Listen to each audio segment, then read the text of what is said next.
The Ratchet & Clank series has been around for nearly 20 years. Over the span of 2 decades, the Lombax and his robot companion have been on tons of adventures, fighting evil corporations and space pirates and all kinds of different aliens. They've gotten some significant upgrades along the way, and so have the PlayStation consoles where you play their games. But there's a certain element that has remained constant throughout the entire franchise: the weapons. They are so much fun to use, and I have some good ideas why.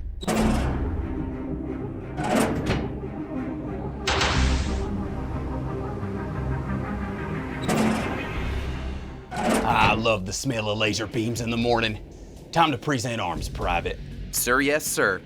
I'm gonna focus on Rift Apart here, partly because it's the newest one, and partly because it is just so darn pretty. This time around, we get 2 Lombaxes and 2 robot buddies, but both duos use the same weapons in their double-sided adventure. These weapons are a blast to use, and that's because it's fun to look at their designs, use them in the field, and upgrade them with new tricks. When I say design, I'm not just referring to what a weapon looks like. Of course, the visuals are the first thing you, see. Whenever Miss Zircon gets a new weapon in stock, it's front and center in her store. Sometimes multiple weapons are available for purchase at the same time, so you might choose which one to buy first simply based on what looks cooler. Luckily, each new weapon offers a fun preview to give you a sense of how it actually works in the field. The Bombardier will soar over that battlefield and... you know the rest. I do know the rest. It's explosive and totally awesome. I appreciate the enthusiasm, Sarge. When viewing weapons, you'll naturally draw comparisons to some real-world counterparts. The burst pistol is, it's in the name, it's a pistol. But the way it fires bits of green energy is more like a space laser from a shoot-'em-up than a bullet. It might be something of a cousin to a real-world gun, but it's got enough cartoonishness in its design that it feels less violent and more just plain fun. The Enforcer is clearly a double-barrel shotgun, but the shells it fires are instead bursts of plasma. Then there's the Black Hole Storm, which spins up and spits out ammo like a Gatling gun, but with the idea that you're actually firing little space darts from a black hole, just like the name implies. You see, sometimes it's not the shape of the weapon, but the name that grabs your attention. When you see Glove of Doom, you might think to yourself, wait, how exactly does a glove bring about such destruction? By spawning a bunch of robot minions, that's how. One of my favorite names in Rift Apart is the Negatron Collider. It kinda sounds like comic book gobbledygook, but there's a real definition here. Nega, as in negative, and tron, as in subatomic particles like protons, electrons, and neutrons. So you're firing a beam that causes negatively charged particles to collide with your enemies. It's a clever name, it deals damage in a fun, creative way, and it has nothing to do with Disney's Tron. My favorite movie. What, were you expecting something more hardcore? I got feelings, you know. I'm complex. So you see a weapon that looks and sounds cool, you pay your bolts, and you carry your new toy onto the battlefield. That's when you learn they're not just fun to look at, but fun to fire too. One of my favorite weapons in this game is the Drillhound. At the end of the day, it's really just a rocket launcher, but it feels like so much more than that. When you lock on and fire, the dog-like drill burrows through the earth until it gets close enough to pounce on your enemies, complete with a barking sound effect.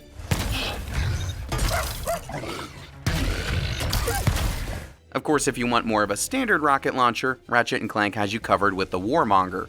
In both cases, you can engage your opponents effectively at a medium distance. This is an important factor in making each weapon feel not just fun, but useful. If you wish to fire from a distance, the Headhunter is your best bet. Once again, developer Insomniac gave this one a great name, and popping off headshots is even more fun if you collect golden bolts and turn on the confetti effect. The aforementioned Enforcer is great for getting up close and personal, and the same goes for the Void Repulsor, which is essentially another shotgun, but with an attached energy shield. You can absorb enemy shots and return them, which always feels satisfying. Meanwhile, many of the game's weapons fill support roles. I mentioned the Glove of Doom and its robot minions, but one of the earliest support weapons you'll get is Mr. Fungi, a floating mushroom man who fights alongside you, or gets deployed alone if you feel like relaxing at a safe distance. Sending a mushroom to do your dirty work? That's a cowardly move, boy. I take special offense as a vegetarian. Like I said, I'm complex. There's also the Bombardier.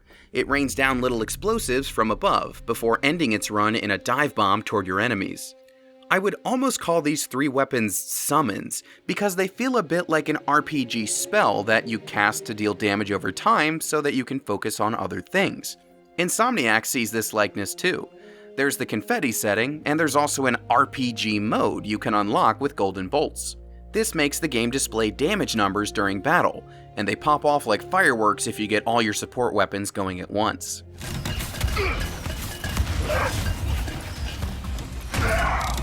Another super fun support weapon is the Topiary Sprinkler. Toss it out and it'll turn your enemies into fancy hedge sculptures, temporarily immobilizing them. You might expect an ice attack to do something like that, but instead Insomniac chose to ensnare the bad guys with shrubbery. These clever twists add another layer to Ratchet & Clank's arsenal by putting a fun, surprising spin on conventional weapons and effects. The Drillhound, as mentioned before, takes a rocket launcher and replaces the explosives with barking, burrowing dog shots. The Shatter Bomb is a grenade that explodes with crystalline energy rather than shrapnel. The series' recurring super weapon, the Rhino, rips open the dimensions to drop in random objects that annihilate your foes.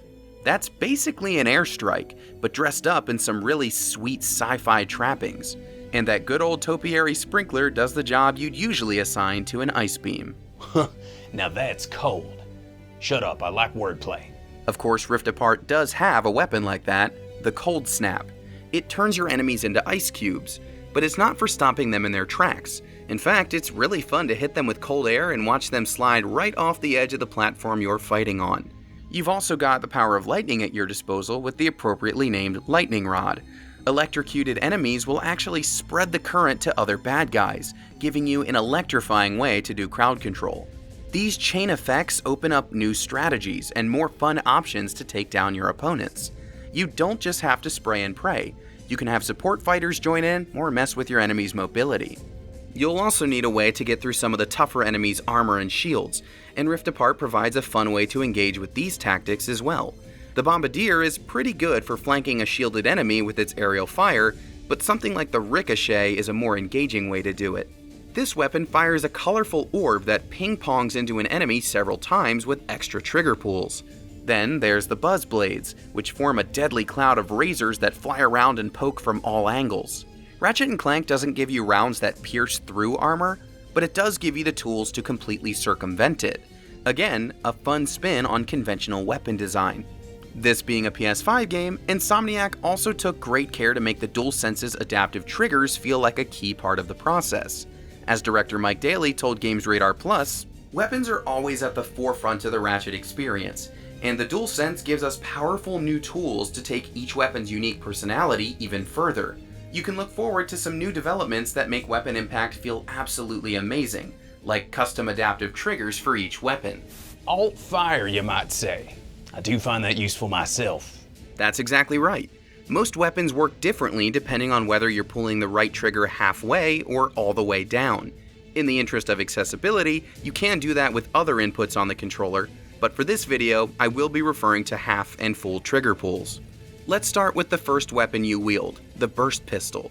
Pull the trigger halfway for a slower, steadier rate of fire, or pull all the way for more of a spray and pray approach. The good old Void Repulsor can deploy its shield with half a pull and return fire once you take the trigger all the way down. And the Enforcer lets you fire one barrel with a half pull or both barrels with a full one. So Ratchet & Clank's weapons feel fun not just because of the new tech in the DualSense controller, but also because they allow you to play around with different synergies between its active, supportive, and debuffing weapon types. You don't just have to pick one loadout and jump in with your single favorite weapon. However, you will definitely be rewarded for sticking with a weapon for a period of time, because Ratchet & Clank games also offer upgrades. You can choose these for each weapon by visiting Miss Zircon's shop and spending Raritanium, which you acquire by taking down bosses or finding stashes hidden in each level. You'll see a lot of similar upgrades for your weapons, like increased magazine size and damage, but what makes them feel really special are their unique evolutions when you hit weapon level 5, tying back into the design and battle utility we talked about previously. First, a weapon's name changes when it evolves. The Shatter Bomb becomes the Shatter Blast, the Enforcer becomes the Executor. I think the most clever of these is the Warmonger, which becomes the Peacemaker, a smart foil to the original name. Deep down, peace is what we really all want anyway. That and complexity. Mr. Fungi becomes Mrs. Fungal, and the happy couple fights together when you summon them into battle. Likewise, the Drillhound becomes the Drill Pack, and the single dog missile gets accompanied by little puppy missiles when fired. The Negatron Collider simply becomes the Large Negatron Collider, but each stream you release ends with a big burst of negative energy. The aforementioned Shatter Blast can cause other enemies in its radius to explode in succession, which is great for clearing cannon fodder out of the enemy crowds. So not only are the weapons fun to use, but doing so over time rewards you with a cool new name and more ways to carry yourself in combat.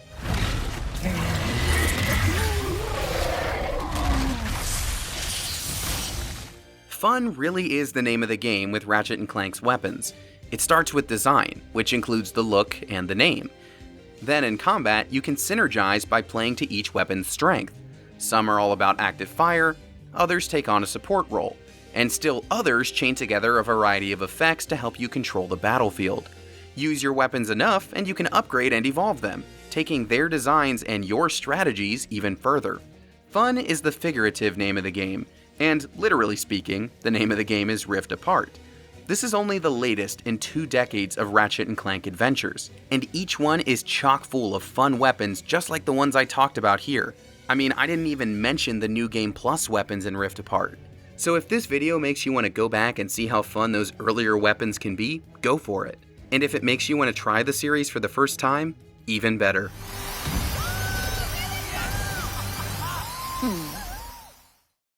Hey, thank you so much for watching this video. If you like what Framework is doing, definitely hit that subscribe button in the middle. It would help me out an awful lot if you do. And if you want to see what we've already cooked up, you can hit that link on the far left. Thanks for watching, and I'll see you next time.